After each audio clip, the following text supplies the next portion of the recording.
Greetings, everyone, and welcome back. Anthony Russell here from Banners on the Wall, and we are back with the second part of my series in association with the Solent Devils. The Devils in the detail, but it is once again time to put some detail into the Devils. And given the recent milestone that he has reached, I can think of no better person than to welcome my guest at this time. So before we start, your name, please. Alex Cole. Your jersey number. Number 8. And your how many years with the Solent Devils? A lot.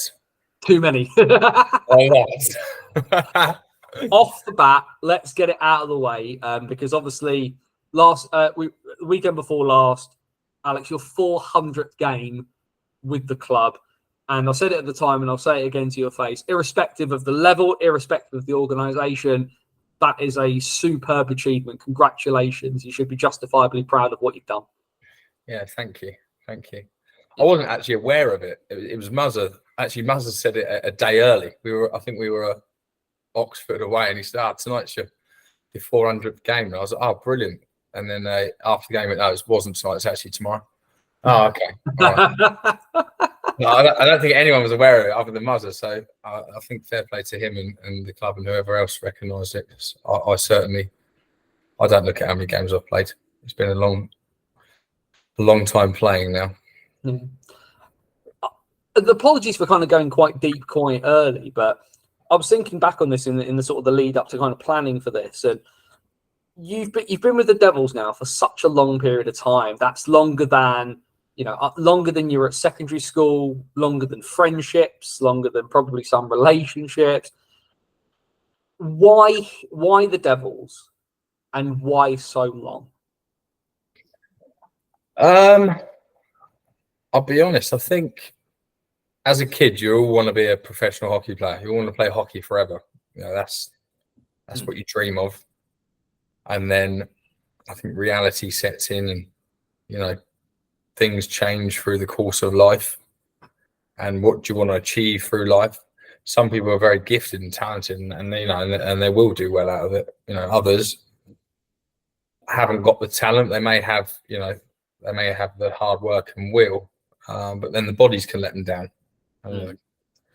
We can't control this stuff, is what I began to learn. And I wasn't ever going to be a professional hockey player. It wasn't ever meant to be for me. But what was meant to be was who can help me to get to the best I can get to and constantly improve myself. And also I want to play a level where it's enjoyable, but it's competitive. Because everyone, I think, that plays ice hockey is competitive because you have to be, especially if you want to take it seriously. And I want to take it seriously, and I do take it seriously. I just, I have various other commitments around ice hockey. I think going back to, the reason why I stayed with them so long is it was purely because when no one gave me a chance to develop and be helped, Muzzer was the one that came in and did that. I mean, before Muzzer started, I wasn't even getting shifts. I was on the bench all the time. Just because I couldn't come out and make a massive difference in a game straight away. And Muzzer, I'll be honest with you, at the start, I still wasn't a game-changing player. But he kept believing and seeing my. That's what I think Muzzer's good at. He can see where you can be and what your attributes are and what can be changed and what can be developed. And that's what he saw in me, and that's really where I am now. And of course, you are the last surviving pre-Alex Murray player on the Devils roster so far. And you think back. I believe so. I do believe so. Drew, was Drew there? I don't think Drew was there because Drew, I think, went away and came back. And if nothing else, that's what Muzzer tells me. So, although you can't tell the difference between 399 and 400, bless his heart. But certainly 2009, you returned to the club after kind of completing juniors.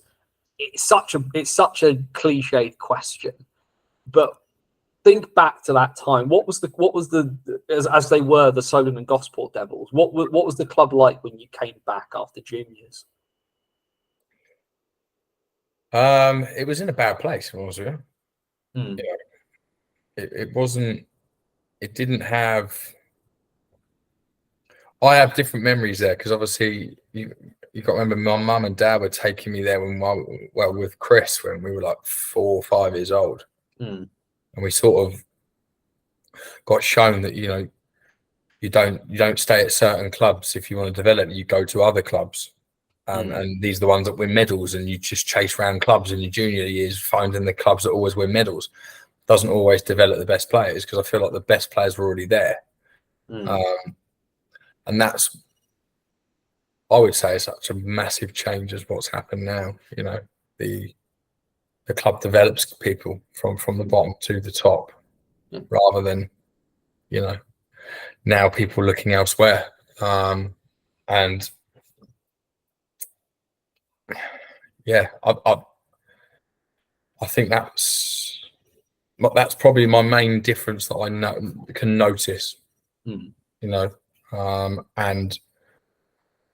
I do strongly remember when I came back and we were in the change room, there was no team atmosphere. There was nothing that was excitable. It was full of experienced players, but they were much older than me. I think they were probably a good 10, 15 years older than me, and I hadn't even developed into an adult player because I'm pretty sure this was the time where, if I remember right, it went from I think we went from 11s, 13s, 15s, 17s, and I think it changed back to 10s, 12s, 14s, 16, 18s. But going from, because then I think from the 15s, 17s, it gave you 19s as a junior still. At 18s, you're 17 years old, and you're looking at these adult leagues, and you're thinking, not many people have developed at that age. I was nowhere near the standard I needed to be at, and I've come out fresh out of juniors, not really playing much hockey, into even at that time, but still a men's league, and it was tough. It was a struggle. It needed an injection of life. We'll go a little bit further back if we go back to the beginning, because you're a Portsmouth boy by birth. Obviously, I was born in Guernsey. No, I was born in Guernsey. In which case, Elite Prospects has done your brother a solid and lied about you. Which is fantastic.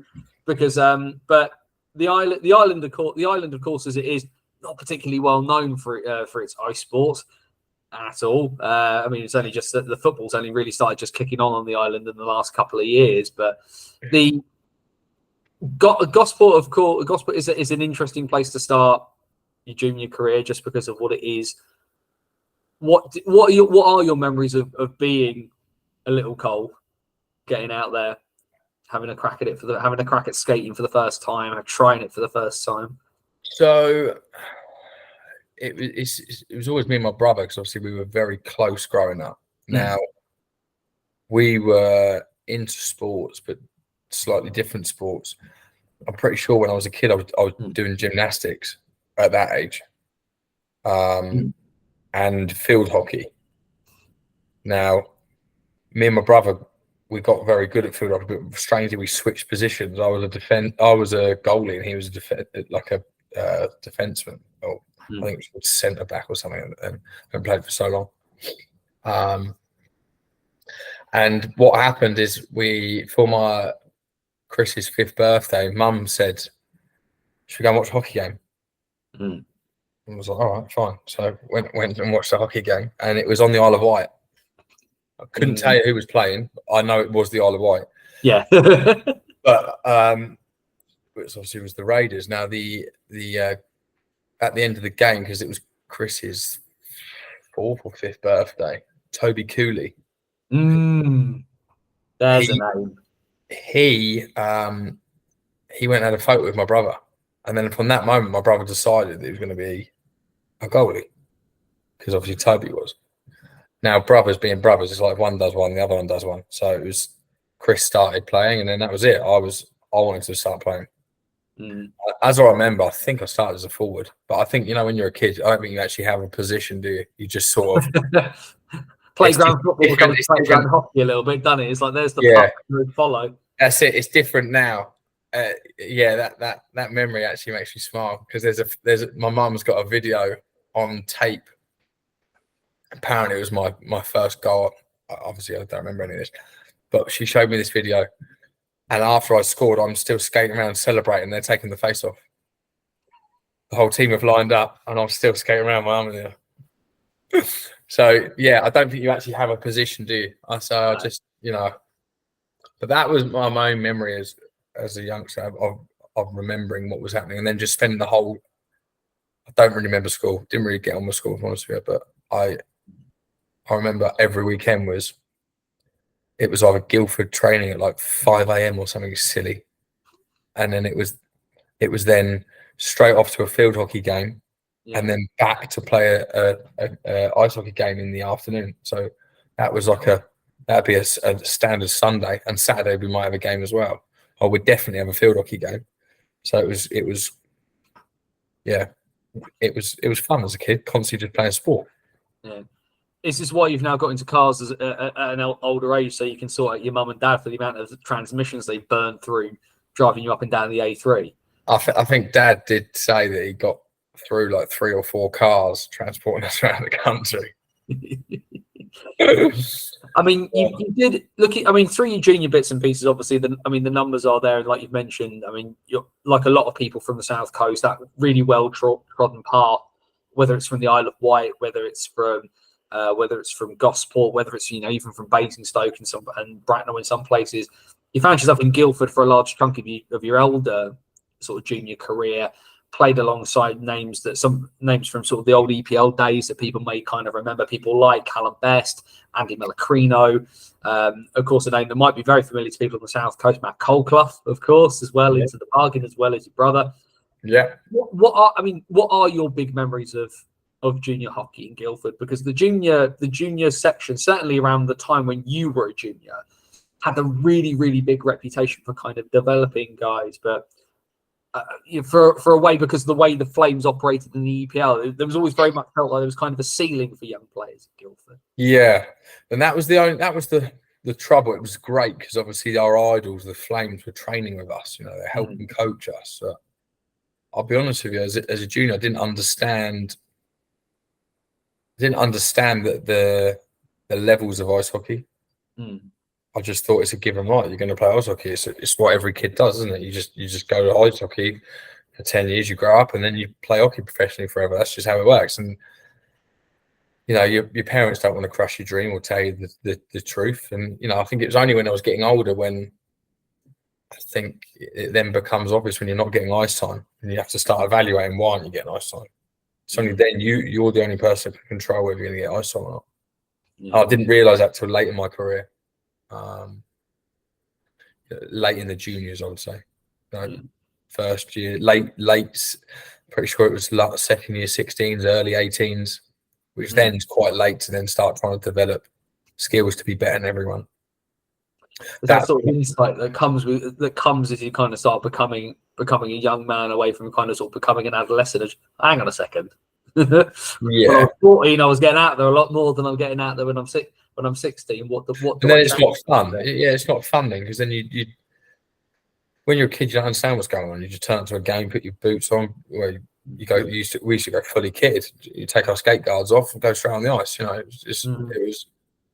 But when you start understanding life a bit more, and you're sat on the bench watching all your teammates play, the reason you're not playing is just because your commitment and your hunger's not there. Then that's what I think. They taught us that very early at Guildford, but I didn't understand it. And obviously the problem is with Guildford then is they didn't have a that's like the Phoenix. I'm pretty sure that team that was like the under 19s sort of team. I think that came in obviously quite late on. So as a kid, it was finish under 18s. If you're not good enough for the Flames, unlucky. Yeah. And that was the problem then. Then it's like, right, now where do I go? Yeah. Obviously, like you say, the Phoenix now, for people not aware, obviously doing fantastic bits and have done for the last couple of years in Division 2 South. Actually, as we're recording this, they're due to play the Solent Junior Devils this coming Saturday. So if you're So that'll certainly be an interesting test for Harry Cloutman and his boys. But yeah, that conversation that you have to have with yourself when 18s comes to an end, the Flames isn't a realistic option. When did the switch flick in your head that it was time to go home? When I realised I wanted to continue playing ice hockey, I had to have a reality check of where I was going to go and play. And for me, it was right. Let's start at the bottom and work our way up again. It's it's the same with everything in life, isn't it? You can't just expect to go in somewhere and play hockey. And I feel like you just do as a kid because it's what kids do, isn't it? You just turn up to wherever, and because it's all got to be fair for every kid, you all get the same ice time. It's only when you start then becoming more adult-like that certain regimes and structures have to come into place, and at that point you start to realize you're not as good as you. Well, it's not I didn't ever think I was good, but it's just that's when you got to start switching on and realizing what is it you want to achieve out of this. So you end up coming back eventually, and it all comes a little bit full circle. Having been a Solent junior, you become a Solent Devil. You agree to kind of sign on, and there's that sort of first team that you're with, that people like Chris Abbott, Craig Whedon, Dean Fillmore, Greg Wyatt. But there's one person, of course, that we do need to mention because he is something of a club legend as well, and that's Jamie Fitzpatrick. What are your first memories of Jamie and playing alongside him as a senior? Has always been. He's a lump. He's an athletic lump. He's just big, and he's, as far as I'm aware, he doesn't go to the gym either. Doesn't train. He's just strong, fast, and he was always good. He was always very good. He was someone I definitely looked up to when I came to the club. But he just had all the attributes of what a defenseman needs. It's just, and I've known him a long, long time. He's a nice bloke, very nice guy.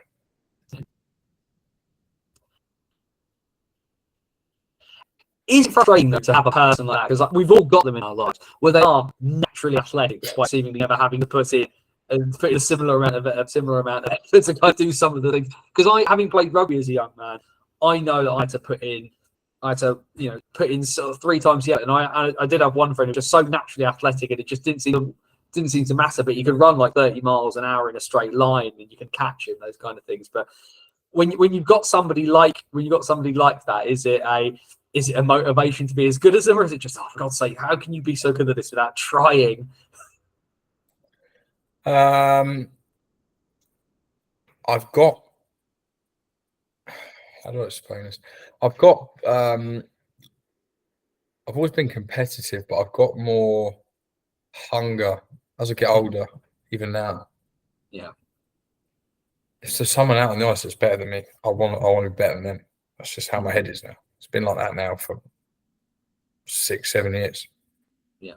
Whoever's good, I don't want to be doing any drill, looking across that floor, going, "Well, I know what you can do." I always try and put myself in someone. To start with, when you're developing your skills, you need to watch that person and learn how to develop what they're doing. And I'm a very visual person anyway, so it's great having great people. But if he's winning every 2-on-1 battle, then I want to be winning every 2-on-1 battle. And that's I use good people to make me better, rather than being not happy with the fact that someone's better than me. I think it's a great thing. And I think if you've got good people around you that are talented, then what a great opportunity that is to be able to play with them and learn from them, and also battle against them. And also, very few people with any bad words to say about Jamie Fitzpatrick, especially around the Devils as a club. Playing on D, because as you said, you started off as a nominal forward, like all children do when they're running around in a circle on the ice. What is it about playing on defence that has worked for you, that you sort of stuck at it in that position, as opposed to kind of playing up front more? Honestly, I don't actually know. I have no idea. I don't know. I don't know if it was just because when I was younger, I didn't have the skills as a forward. You know, I've never been a goal scorer. That's not who I am. It's not what but is that because I never had that gift or opportunity as a kid? I don't know. I'm assuming if it must be that, and I'm not in this position because I'm not a hockey coach, but I would say through common sense, if I'm looking at a group of kids in any sport, and one of them's 5 years old, and he's got a natural ability to be scoring goals, and he's got a natural ability to be taking on players and skating around them, running around them, whatever. This guy's our goal scorer. I just don't think I was ever that guy, possibly. But I'd be lying if I said I know why I play this position, because I don't. No. Got no idea why I play defence. I'll ask you this question, because I haven't asked it of many people who played defence, because like you say, where you're not a natural goal scorer, is there something about stopping somebody getting what they want? Because there's I was having chatted to a few players across kind of the NIHL sort of spectrum.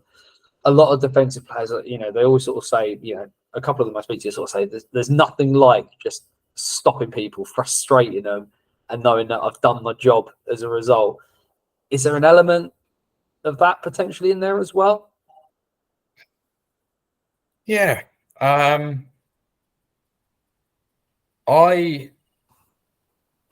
enjoy battling. I enjoy playing tough. I like getting stuck in. I'm not bothered about any aspect of the game. That's why ice hockey, I don't think I could just walk away from it. Although you've played, you know, I've played a lot of games. It's still that you're looking across the ice at that team that want to take something from you. And I think in any aspect, in any position, because sometimes you play different roles as defence, you know. Yeah. If you're on a PP role, you're in a completely different mindset than you are on a PK role, and even different mindset. You know, if you're down a goal, or you know, or you've got a 3-goal lead, you play very different. You play very differently, and every game is very different. So I think it's just been able to change quickly to what the situation of the game is, and use that as like a personal win. So yeah, blocking shots, you know, maybe stopping a 2-on-1. But like I say, you can't dictate what happens, because it's what ways the forward going to skate. If the wingers don't skate down to your side all night, you're probably not going to get much contact. Probably not going to stop much at all. But if you're positionally incorrect, you know, it's about helping. I think as well, as you get a bit older and you get a bit more experience, you can control and help your line mates so much just by obviously being more aware of what's going on. I think you end up like you said about where people say it's so nice stopping stuff, and you know, and stopping forwards doing certain things. I think you can do that as a defensive partnership or line, just from being more aware of how people play. The thing that kind of occurs to me off the back of you kind of saying that, and particularly in, you know, sort of stopping sort of certain situations and doing that, is I was speaking to somebody earlier today who said that the rink at Gosport is the biggest advantage you guys have.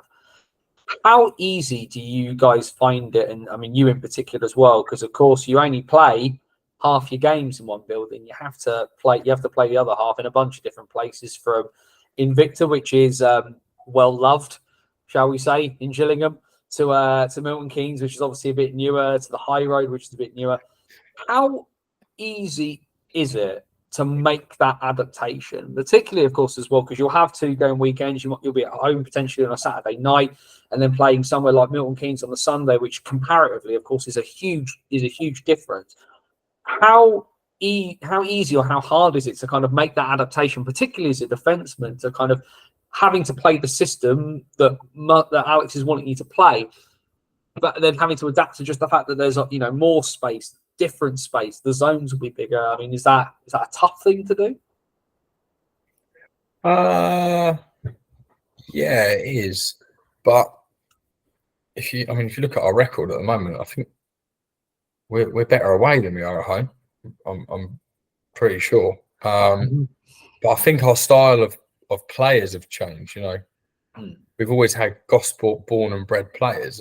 And now it's obviously since Muzz has been in the lineup longer and longer, we've got people travelling from Bristol and from Swindon and from Basingstoke and people that have always played on big rinks. So I think that the Gosport rink, it makes it a scrappy, physical game. Little mistakes cost you bigger in the smaller rinks because you've got less time to correct them, because they're on top of you straight away. Yeah. I feel, and I think the results show it.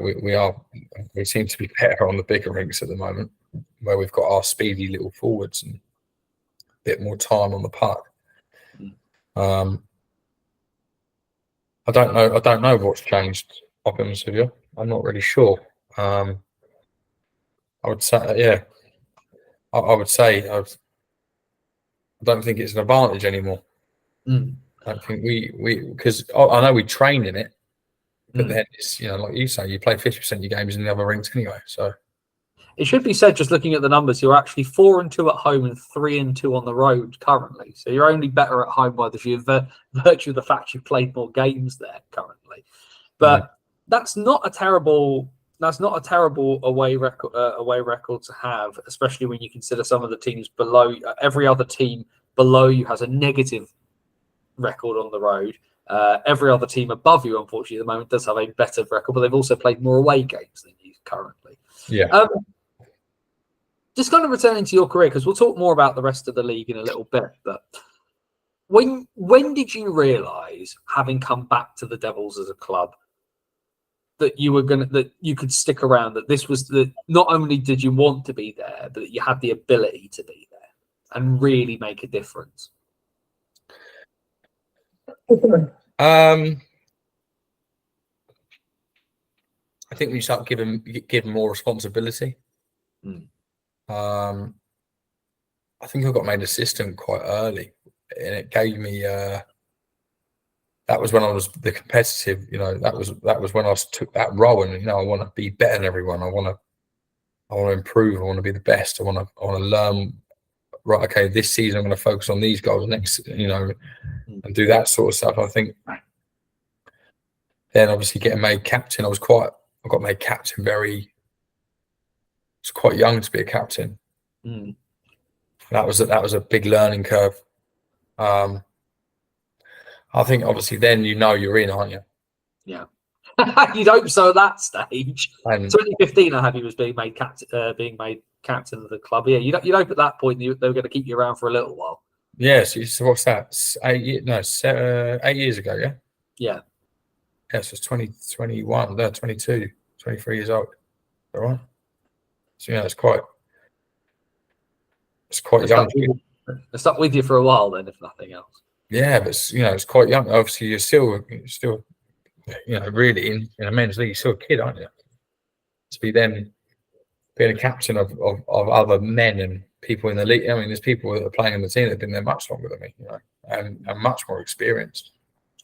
So, I think as well, just looking as well at that first season that you were captain, some of the names on that roster, Richard Facey, Alex and Mitchell Murray, of course, two people who need no introduction to the club. George Norcliffe, another former Guildford junior, of course. Andrew McGee, Mason Wild, Ralph Senis, and then by the looks of it as well, some lad in goal called Christian Cole.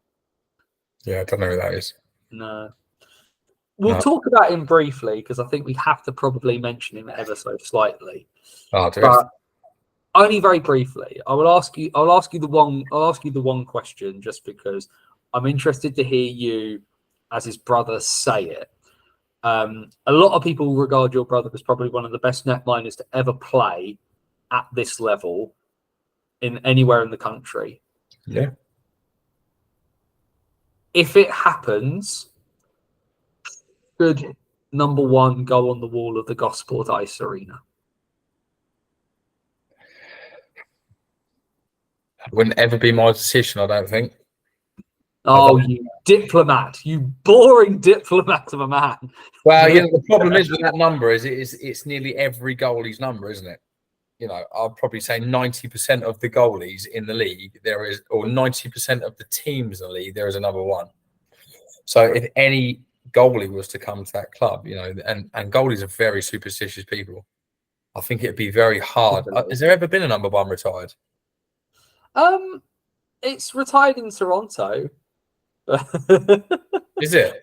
I mean, I'll be honest with you, I don't watch loads of NHL, but no, I just thought, it's retired in Toronto for Johnny Bauer, who was a Hall of Fame multi-Stanley Cup winning netminder. So you could probably get away with it if you want. So I just thought, and I think other goalies and stuff like that, they have strange numbers, don't they? Like 35 and 38 and 65. So these numbers aren't common numbers for players, aren't they? So it'd be nice to see. He gave a lot to the club, as does everyone. But then where's the line? I'll be honest with you, there's a lot of great players that have come through this, and that's the thing that Solent gets overlooked for. Look at some of the names that have come through that club and where they are now and what they're doing now. Yeah, and I always just think, just imagine if they just came back for a season. Just what that could. Yeah, never say never, eh? Also, you can't be too nice about your brother. That's just not allowed. That's no, exactly. And he's retired. Yeah. I mean, who retires? He's not. I don't think he's even 30 yet. I think he's just turned 30. You can't retire. You can't retire after losing a playoff final or whatever it was. I don't even know what it was. Now was it semis? No, it wasn't. No, definitely the final. He definitely lost. Yeah, it was the final. It was the final. Yeah, no, you can't retire on a loss. You either have to break your leg and give up because of medical reasons, or you win something big and then retire. Yeah. We'll move on from your brother, just because this interview is about you, and people will wax lyrical about Chico for a very, very long time. Bless his heart. When you think, the only other question I will ask you about him is, I'm interested in this from a perspective, because I don't have a brother. I have a little sister. Yeah. Playing on the same team as him. Yeah. Part of me imagines if I had a brother, that there's something that would be both. There'd be the family bit, of course, because all siblings rub each other up the wrong way. That's life. But I can't think of anybody more I'd want to go into battle with than my own sibling. Sure. He was we were so close. Even I was older than him. We had the same friends through school. We went out, down the park, or as you did as kids, playing football, out on our bikes together. And then as I got older and got different older friends, he came into them friend groups. So there's lots of moments of my life nearly all moments of my life, he's been there and he's been a big part of it. And it's definitely nice playing with your brother, but it's also not, he's very fiery and very passionate. It's nice having that. And he only wants to win, which is probably the reason why he was, so good. So, yeah, it's a shame. It's a shame he's gone, but it is what it is. We're on to new things. Yep. And we move away from family and we move to one of the weird eccentricities of your career. Because you have played, of course, it's over 400 games for the Solent Devils as an organisation, and one game in the English Premier League. For the Manchester Phoenix. This was obviously 2016, 2017. This is when the Phoenix were in quite dire financial straits. They, of course, ended up folding in the January of 2017. Yeah. But as a Basingstoke Bison fan, from through thick and definitely at the moment thin. The Bison and the Phoenix had many battles. I've got to hear about the experience of being a one-time Manchester Phoenix player. It was great. It was a great experience because that was the time. This was obviously just before I got made. When did you say I got made captain? 16 or 17? 2015, 2016, I have you as you being your first season of being captain. So you were captain of the Devils that season in 16, 17 and got to play in UPL. So I remember it definitely gave me a wake-up call into how different, because that's a lot of their jobs, isn't it, there? A lot of them then have a secondary job, working in a skate shop or something, but they're not actually, a lot of them don't have careers, hockey, a lot of them hockey is, a lot of them turning up, and there was a lot of team character building stuff going on. They obviously get the coaches together. There was like coffees, and there was like, this is all like, it's quite small stuff. But for me, coming from what I'd seen and what we would classify as normal, it was so different, and it was such great. Because I went up with Mason, who still plays the Devils now, and there was, can't remember now who the coach was. Yes, I do. Tony Hand. Tony Hand, yeah. Just what a bloke, what a guy. Just my first meeting of him, and that's how naive I was of hockey, that I didn't even know who he was, because I just play ice hockey. I've never been a big hockey follower. I don't. No, you're a doer, not a watcher. Yeah, I won't come home and put hockey on. Very, very rarely. So, I wasn't even aware. It was only when obviously people around me started telling me, and then I thought, crikey, this is someone. Obviously, when I'm in the moment, I've got someone there, and physical. How much can I learn off this guy? And he was eye-opening about the sort of level jump up of where we were and where we were at then. And all I remember is them saying, that their breakout, in our leagues is very technical. There's like 50 different breakouts that we can do. And in theirs, it's get the puck behind the net and slap shot it around the boards as hard as you can. And the winger will just pick it up on the far blue line, who's pulled the D-man up with him, and he'll just skate it into their end and shoot the puck. And I was like, there's no way that works. And it worked. And he put me and Mason out for a shift together, and we did exactly what he said. And they ended up scoring as well. And me and Mason, literally all we said, the agreement we said was, get out the zone, going through the neutral zone, get off the ice quick. So we can't make any mistakes, can't be made to look stupid. And it was hilarious. I think we were losing. I think the game was bad. I think it was like 5-0 down or 5-2 down or something. Yeah. If I remember right. And as we got off, they scored.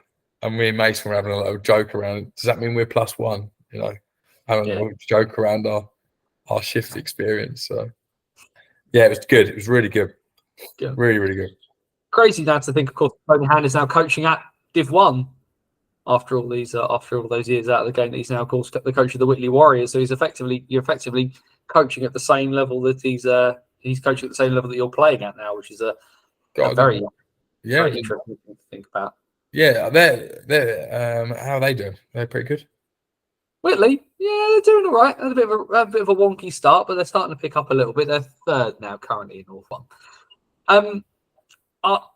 I'll address another little bit of an elephant in the room when it comes to the Devils, because of course there's the 2018 league title win, and then there's ever since that point, Solent have had a little bit of an issue about being the bridesmaid and not the bride. And there's friends of yours in South London who seem to keep spoiling your party. What has stopped you guys getting over the line and getting some more silverware? Money. And I love a direct answer, if nothing else. It is. It's not it's not anything other than that. You know, it's you need to have, just because you've got money doesn't mean you're going to win leagues. It's not like that. But it certainly helps if you know, because if you've got players in your team that are very, very talented, they're obviously going to have a big impact on how your games are. And those 1-2 breakaways we get a game, those players score. You know, and players that are playing it because they enjoy playing and they're hungry about playing it. You know, may miss, and that's why they played that level, that much higher level. They're much more clinical, and that's the difference in levels, as you're probably well aware. Never say never. You know, you look at what's going on this year. Everyone's beating everyone, and it's a good it's a good season this year. You can look at what's going on. It's a good point to sort of to segue into kind of where we are now, of course, because you are, the season is, a good few games old now. You guys you had a little bit of an off start, but have sort of pulled yourself sort of back into the mix a little bit at the moment. Currently 4th in the table as we're talking, behind some sort of relatively kind of sort of traditional sort of powerhouse names of Streatham, Chelmsford, of course, have sort of very heavily re-upped themselves over the summer. Slough are disgustingly young. I think it's the only thing I can say, given the fact I'm nearly pushing 40. And they're all technically young enough. Most of them are young enough to beat my son. But the thing that's probably one of the bigger hallmarks of Devils hockey is that you are more than this roster has generally always been more than the sum of its parts, and you hang around despite the fact that people will have a tendency to write you off. And it goes back to, because we want to be there, there's the core's mainly stayed the same, hasn't it? And we've some of the cores left, and some of that core that stayed for another 3-4 years, that then becomes the new core. And we like, I think we like being underdogs. I think everyone does, because you've got nothing to lose. Then you're going in as, when you're predicted to always do this and always be that, it's expectation, isn't there? You always got to meet. And we want that league. Fuck, man, it kills me. That's all we want to get to now. And we deserve it. And I think our fans deserve it, and our club deserves it. I'll do anything for that. It's hard, isn't it? If you're not bothered about winning that league title, then you shouldn't be playing hockey or something. Go and play 5-a-side football or something. But I just, I really want to win that. I mean, that year we won that. We won the league. What a feeling! Yeah. What a feeling. When you look around the rest of South One, though, at the moment, I mean, it's obvious to think about, as you say, everyone's had a chance to beat everybody this year. Oxford have had a very, very tough year. They've beaten Streatham at home. Romford, who a lot of people were very, very unsure about because of the sheer youth of the side, and lots of people coming through have beaten Chelmsford. Rather than asking about teams and stuff like that, because everybody in South One has got this kind of ability to do a little bit of a number on each other, are there any players that are standing out for you elsewhere across the division right now? Is there anybody that you look at and you think, Blooming Evans, they're a bit good at this? I'll be honest with you. I think the standard of the league has gone up so much now. That I'll be honest with you, an average player isn't good enough in our league anymore. They're not. You're not playing the top 2-3 lines on every club. Sorry, now. He's not an idiot anymore. I mean, some of the names that are in this league still as well, even if they're a bit older, they're still very experienced, dominant players. But I'll tell you the team I mean, we've played a lot of the same teams recently. Yeah, it have been. The schedule's been very, very lopsided recently. Weird, yeah. But Slough did really impress me. Very, very impressive. Very well drilled. Some very good kids. Kids that are playing smart men's hockey. Very mature hockey for kids is what I want to say. Yeah, but I'll be honest with you, I don't look at anyone and go, wow, if there's someone good in the ice, I want to be playing against them because I want to be better than them. I want to take the puck off them, and I don't want to let that person get past me. So, but I'm impressed. Slough impressed me. But I mean, I'll be honest with you, look at the roster in any team, you could probably pick out 10 names, 10, 12 names. You go, they're good players.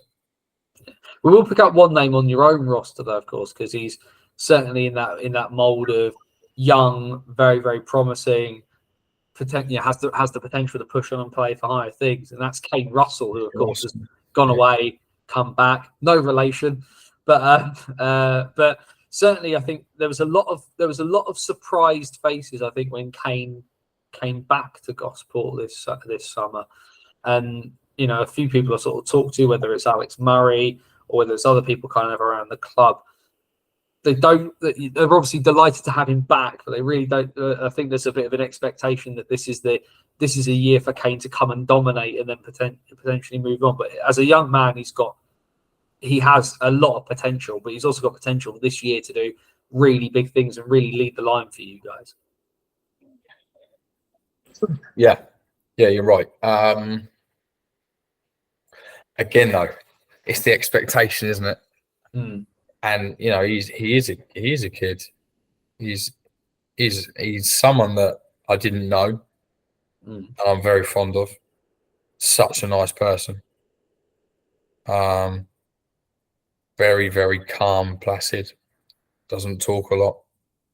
Just comes in, puts his kit on in his strange ways that he puts his kit on. And but again, I feel like I think those types of players complement other types of players better. If you put Kane with another 2 GB players, they're probably going to dominate most people in the league. We've got what we've got, and we have to work with what we've got. And whether that's we're playing with 1 out of 3 people injured on each line, and it's Kane's a very different caliber player, whether people look or not, to a lot of people on our team, myself included. But he would probably be better suited, with some other people pushing along with him. And it'd be good for his development game, though. Playing for us, because he's having to learn a different style of play. It's only going to help him and let's be honest, our club is built around developing players. It's not built for any other reason than that. Now you look at all the players that have come through it. So I think some games he gets a bit frustrated, but obviously as well we're relying on him massively to make game-changing decisions for us, and sometimes that can take. I think you look at Elliot Lewis. Did he spend 2 seasons at our club really not doing a lot, and then he just dominated, didn't he? He was just. So I think sometimes you grow into it and you learn. Kane's style of playing GB and playing all these national is going to be very, very different to how our league is. So I think sometimes it might just be that it takes this season for him just to sit back and look at what's going on. Yeah, he'll find his feet. He's very, very talented, and and we can't, as an adult club, be upset if he's not winning games for us, because it's not down to him. It's down to us as a team to do that. So, the one question that occurred to me during the build up to this, and it was purely off the basis of a tweet that came out relatively recently. What's so good about the Barbie movie that you've made it your favourite film, according to your little thing that the club put out recently? I don't watch films. Don't watch films, that's all. So I said to Dylan, what did I put as my favourite film? He said, you probably like Barbie. I went, yeah, all right. So there's nothing to it. What was the tweet then? Was the tweet saying? Well, it's your player profile that the club have put out, which lists you as. I don't go on Twitter, so no.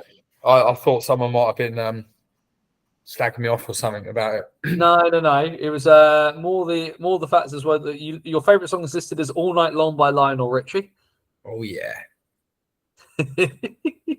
This plays into something that Alex Murray was saying, because Alex and I were chatting, of course, in terms of setting up. We're deciding, having done Harry Clattman, who should we do next? Because there was obviously a bunch of different players.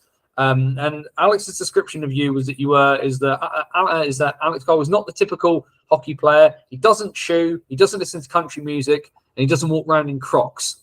So what do you do for fun? What do I do for fun? Socialise.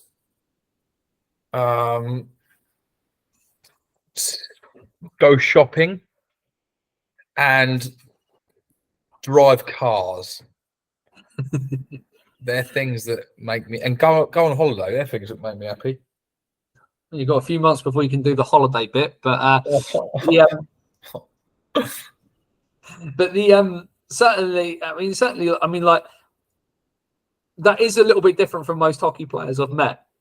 It should be said, but you've also admitted that you're a lot of hockey players I know will watch a fair bit of hockey, and as we've established here, you're a doer, you're not a watcher, which is very, very. I probably should watch more hockey. It'd probably help me more, but honestly, I just don't have time. I have people think their lives are busy, and then people, even my friends, they may make a joke that they're quicker sending a letter in the post to me, and they'll get a reply back quicker than texting me, because I'll actually go and look at my letterbox once a week, whereas I don't check my phone sometimes more than once a week. So, I'm just so busy. I honestly, I can't, to come home and be able to find 3 hours to watch a hockey game. I'd llove that. That'd be lovely. To lift the curtain for people watching this after the fact, this interview started an hour late because of Alex's work. As we're getting towards the end of our time together, I'll give you a few sort of short questions that just a few sort of little bits and pieces. I don't think too hard about them, just some knee-jerk reactions to them. The car you want to own but can't. Why can't I? What's the insurance? Whatever reason, can't afford it. Whatever, the car you want but you can't have. That's the wrong question to ask me, because any car I want, I sort of buy, because I am a car man. That's what I do. All right then. Favorite car.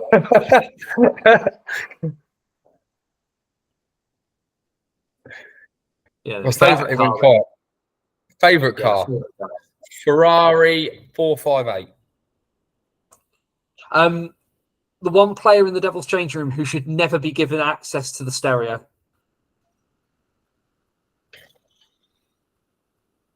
Crikey. They'd probably say me, because they all want to listen to country music. That's not what I listen to. It's probably myself. I'm thoroughly with you. I can't be doing any of this country music. Thank you very much. Thank you. Best drink you've ever played in? Best rink? Yeah.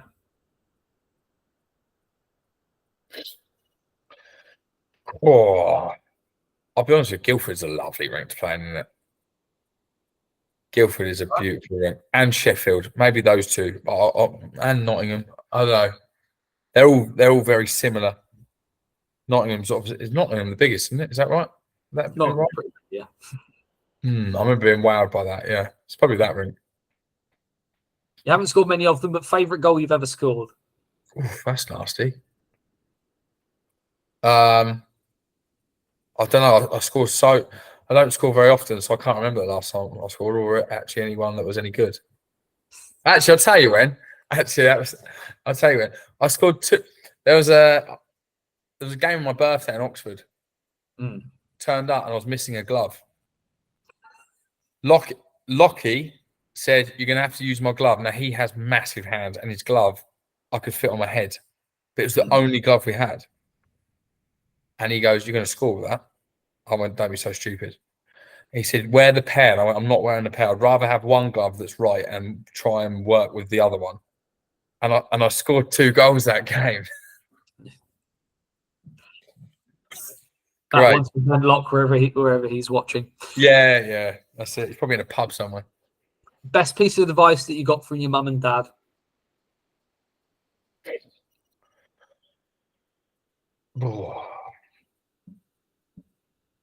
Probably about the, never give up attitude. It's something you want. Don't let anyone tell you can't do it. And that's my main life motto now, if I'm honest with you. And then the last question that I do need to ask, I don't know whether it goes on TikTok, whether you're sticking it on Instagram or not. The celebration videos after the game. Yes.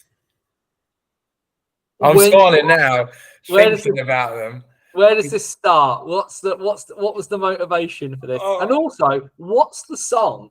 And maybe this is just because I'm a grumpy old man. I can't figure out what the song is. That's how good it is that no one knows. I actually had my friend who doesn't watch ice hockey, who's heard it a couple of times through the changing rooms, still can't understand it. Yeah. I don't know if I should tell you. Maybe we should do a poll and just let everyone keep guessing about it. This is the trick, actually. We won't tell people what the song is. But people can guess. Either tweet the Devils, tweet at Banners OTW. Yeah. And we'll get them all together at the end of the year. And if anybody gets it right, I'll give you a clue. I'll give you a clue. There's 2 songs within that one rowdy group of blokes. Yeah. So but either way, what started this all off? Because every time the Devils win, I'm waiting for it to appear. This big beaming, grinning face and a bunch of people jumping up and down. What started this all off? I don't know. I don't even know. Well, if I say what it may have come out of, then it might give it away. But but I'll go on a little bit. We always talk about keeping the train rolling, and that's how the first song was started. And I'm pretty sure the second song was our winning song. In fact, I know it was. So we merged the 2. So we've got our own Devils classic.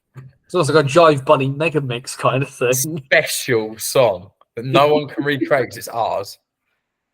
And we only get to listen to it if we win. So it's a great little tune. Either way, as we record this, the next game for the Solent Devils is this coming Saturday, the 2nd of December. It's a 5 p.m. face-off at Planet Ice Gosport. And after a 5-2 defeat away against the Slough Jets, Lucas Smith's boys fly into the South Coast to see if there is revenge on the table. Alex Cole, an honour and a privilege, sir. Thank you very much. Thank you very, very much.